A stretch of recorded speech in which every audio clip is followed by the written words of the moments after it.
Hi friends, இப்போ வந்து வத்தலுக்காக கத்திரிக்காய் வாங்கிட்டு வந்திருக்கேன். இது வந்து 10 கிலோ. இது வந்து நம்ம வந்து காய் வந்து ஃப்ரெஷ்ஷாக வாங்கணும்னு அவசியம் கிடையாது. ஒரு 10 நாள் காயாக இருந்தால் கூட உங்களுக்கு வந்து நல்லா வந்து வெயிட்டு வந்து இல்லாமல் இருக்கும். நமக்கு வந்து அதிகமாக கிடைக்கும். வந்து உங்களுக்கு ரொம்ப வெயிட்டோடு வாங்கினோம்னா காய் ஃப்ரெஷ்ஷாக உள்ளது வாங்கினா அந்தளவுக்கு உங்களுக்கு காய் வந்து இருக்காது. உங்களுக்கு நிறையா வராது உங்களுக்கு. அதனால் வந்து இது ஒரு வாரம் கிட்ட இருக்கும் பறித்து. கொஞ்சம் பாடி இருக்குது பாருங்கள். இதை வந்து சின்ன சின்னதாக கட் பண்ணிவிட்டு வெயிலில் ஒரு நாள் ஃபுல்லாக காய வச்சுட்டேன். காய வச்சுட்டு எடுத்துகிட்டு வந்து மறுநாள் இந்த மாதிரி தண்ணியில் வந்து ஒரு பக்கெட்டில் தண்ணி வச்சு அதில் கொட்டி நல்லா அலசி எடுத்து வச்சுருங்க. கத்திரிக்காய் வந்து எந்த அளவுக்கு ஷேப்பாக இருக்கணுமோ ரவுண்டாக உங்களுக்கு அதாவது சின்ன சின்ன துண்டாக கட் பண்ணி நீங்கள் போட்டுருங்க.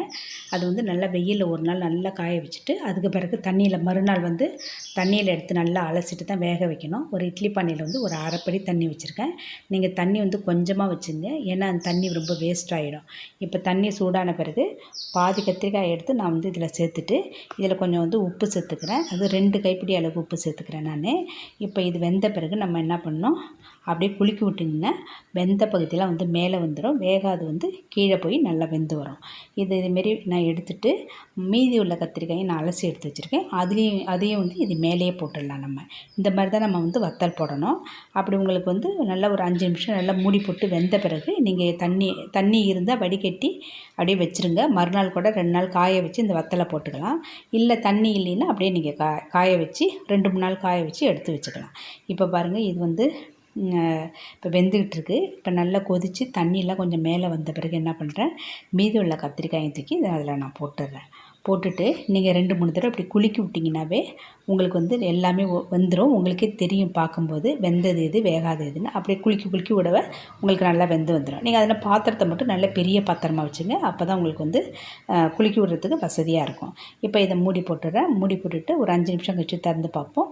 இதை வந்து என்ன பண்ணணும், ஒரு 3 நாள் வேக வச்சுருங்க அப்படியே. இப்போ நான் எடுத்து வச்சுட்டேன். 3 நாள் நல்லா வெந்த பிறகு உங்களுக்கு வந்து அப்புறம் அதுக்கு பிறகு வந்து ஒரு தட்டில் கொட்டி 2 நாள் இப்படி வச்சுருங்க. தண்ணி எனக்கு கொஞ்சமாக இருந்ததுனால மறுநாள் இந்த தண்ணியிலே எடுத்து நான் போட்டுட்டேன்.